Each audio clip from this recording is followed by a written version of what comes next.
Yeah, it's going to happen. Washington football team will reveal their new name on February 2nd, aka Groundhog Day, which is why I believe they will go with the Washington Hogs, or the Red Hogs, or my personal preference, the Washington Bill Murrays.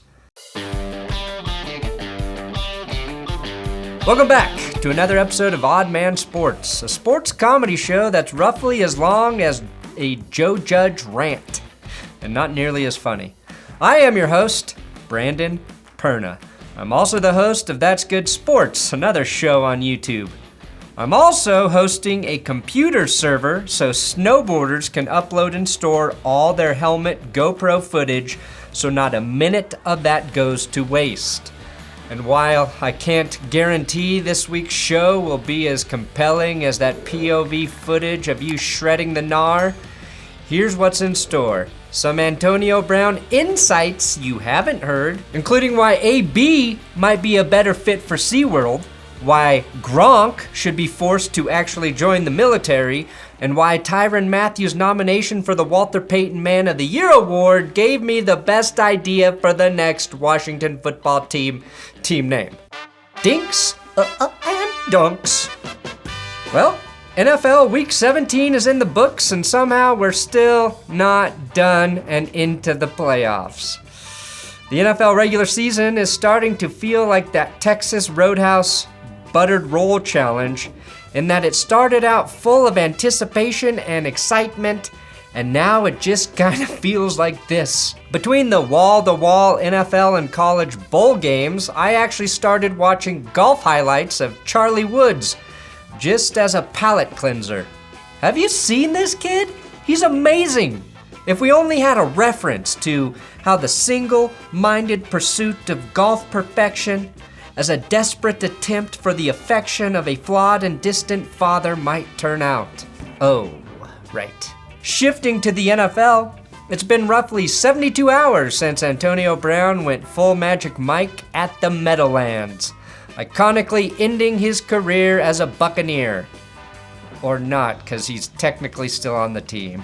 And while AB's act was roundly criticized by everyone from Tony Dungy to O.J. Simpson, I think people are overlooking one important aspect of this story, just how good AB's jumping jack technique was. In response to this tweet asking who was the bigger diva, Terrell Owens, the former go-to reference for NFL divas, responded with this: "Wow, respectfully and disrespectfully, there's no comparison." And T.O.'s right. There is no comparison. AB is like no one in the history of the league. But there is one comp for AB that I think does fit. Shamu. Shamu from SeaWorld, and not just because they're both from Florida. You know how every couple years we hear a story about an orca in captivity attacking and killing its trainer? And everyone is like, "Oh, how could this happen? What went wrong? What went wrong?" And every time I'm like, I'll tell you what went wrong. It's a killer whale. You didn't think putting him in captivity with delicious humans swimming around in sealskin suits was potentially problematic? But look how big that smile is. He wouldn't hurt a fly. He literally has the word killer in his name. Oh, blaming Antonio Brown for eventually going full Antonio Brown is like being shocked that the Boston Strangler strangled someone, or getting mad at Ed Too Tall Jones for hitting his head on the doorframe. It's who they are and what they do. And in the past week alone, Antonio Brown has shown two other things he has in common with killer whales. One, the ability to emit loud noises by blowing air out of his back hole. Let's see here. Bodybuilders. This is... Imagine going to 8 years of medical school to have Antonio Brown rip farts on you. The only doctor who deserves that is Dr. Phil. Maybe Dr. Oz. And another thing AB has in common with an orca, as he showed in a recent cameo, the inability to correctly pronounce Big Ben's last name. I know you sad about Ben Roethlisberger. That doesn't sound right. Can you play that last word again? Roethlisberger. And somehow this isn't even the funniest pronunciation AB had in this one video, because this is a real thing he said, like 6 seconds later. Big Ben has a lot of football yet left, and he didn't say that his career was over, so we can't speculate and Recognize, recollect, recolonize. Yeah, I was just checking on my dictionary, making sure. So, how does this sordid story end? Was this AB's last hurrah? Well, if I had to speculate, I'd say no, because he can still play. And I know at least one guy willing to take a chance on him next year if it'll bring him closer to a Super Bowl. Jerry. In other NFL news, Bills QB Josh Allen, on this 2-yard run, now has the 3rd most rushing touchdowns in Buffalo Bills history, behind only Thurman Thomas and O.J. Simpson. Allen is also currently tied for 2nd among Bills players in one other important statistical category: getting away with murders. Don't see that record being broken anytime soon. Speaking of stats, on Monday night in a 26-14 loss to the Steelers, Baker Mayfield threw his 5th and 6th interception in the last 2 games, part of a nightmare season for the former #1 overall pick. Between the shirtless Tiger picks and the attempt to play through a shoulder injury, Baker hasn't made it easy on himself since he came into the league. Also, not making it easy on Baker Mayfield, Baker's wife, who last week tweeted Baker's first 4 seasons of stats, looking favorable to 2 of the greatest to ever do it, Brett Favre and Drew Brees. Now, let's put aside the fact that Favre and Brees didn't even play their rookie seasons.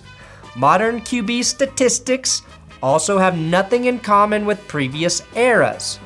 Saying Baker is better than Brett Favre because he has more touchdowns is like saying I'm more successful than my dad because I have more YouTube views. And where would Miss Mayfield even get the idea to compare her husband to Brett Favre? Oh, right. I don't know which is crazier, if Baker knew she was doing this or if he didn't. But I do know we haven't seen this kind of ride or die relationship in the NFL since Andre Rison and Lisa Left Eye Lopez. In other news, John Madden passed away last week at the age of 85, followed by touching tributes about Madden's larger-than-life personality from those who knew him. The biggest thing I'm going to miss about John is we always had a lot of fun. You know, whether it was, talking about a turducken and how it got made, and or whether you're on the bus and no dumping on the bus rule, and of course I broke it. Which I believe is the exact same thing Condoleezza Rice said at Colin Powell's funeral. I haven't heard someone pivot from a solemn response to toilet talk since Bucks guard George Hill was asked why he wasn't standing with his teammates during the national anthem. There's a specific reason you weren't out in the arena during the national anthem. You want the honest truth? Yep. Okay, I take a shit every time before the game. R.I.P. John Madden. Money talks. If you live on NFL Twitter like I do, the 2 biggest gripes from last weekend involved Robert Saleh's decision to go for it at the end of the Bucs game and Verizon's decision to constantly shove Kate McKinnon down our throats during every stoppage of play. Holiday better with Verizon because everyone deserves better. Because everyone is tuning into 8 hours of commercial-free football on the Red Zone. And yet, somehow, this annoying cell phone spot wasn't even the most off-putting ad in the Sunday rotation. Because this is a real thing that exists. USA, this is Stephanie. Hi, this is Robert. I'd like to get up to 30% off my auto insurance with Safe Pilot. What's your member number? 87. It should be between 5 and 12 digits.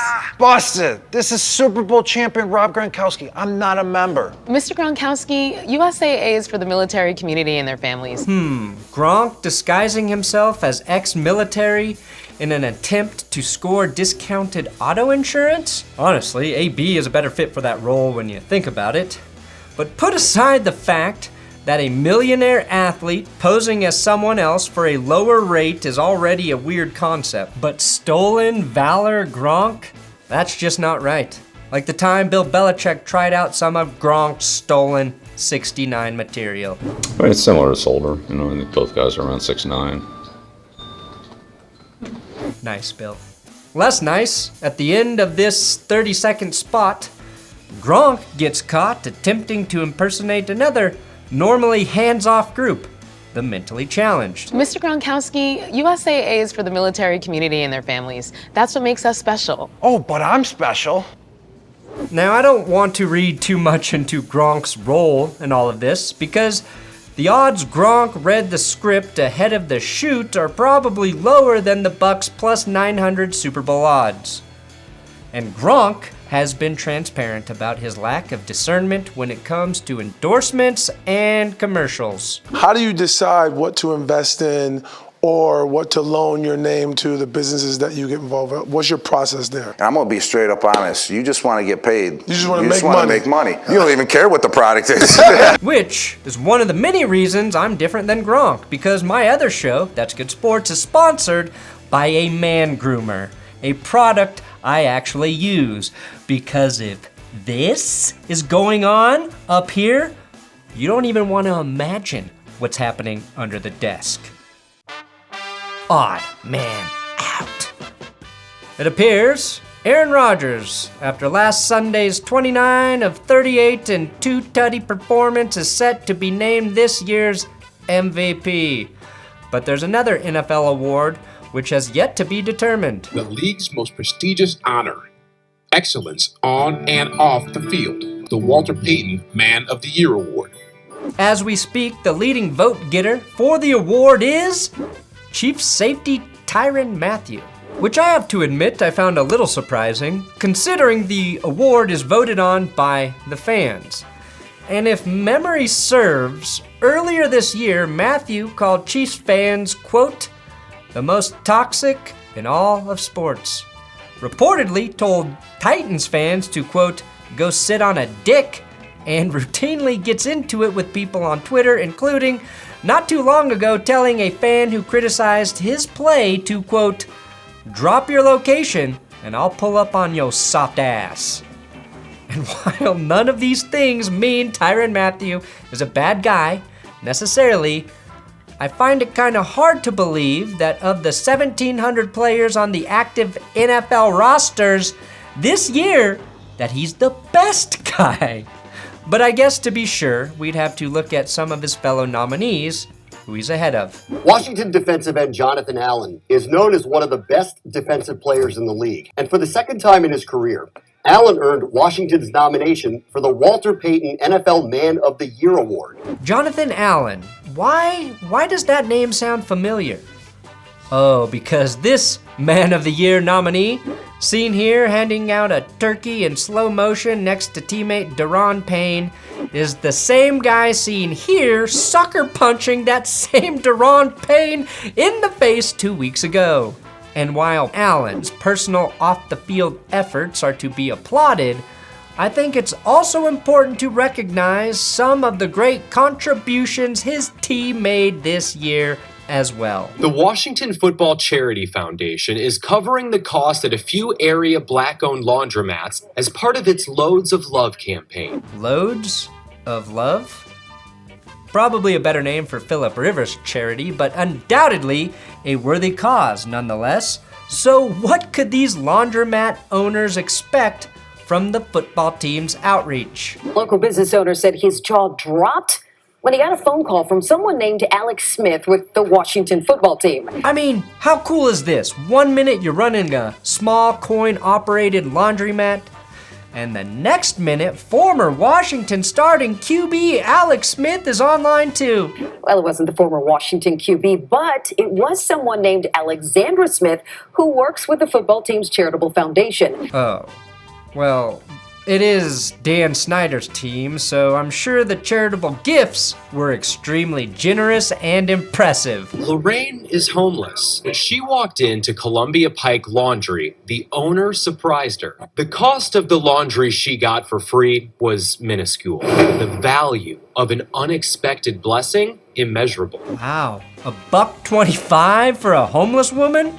I think we just figured out the perfect new nickname for the Washington football team, the Washington Skinflints. All right, that's it for today. Please like this video, subscribe here to the Game Day YouTube channel if you haven't already, and I'll see you at the same time next week.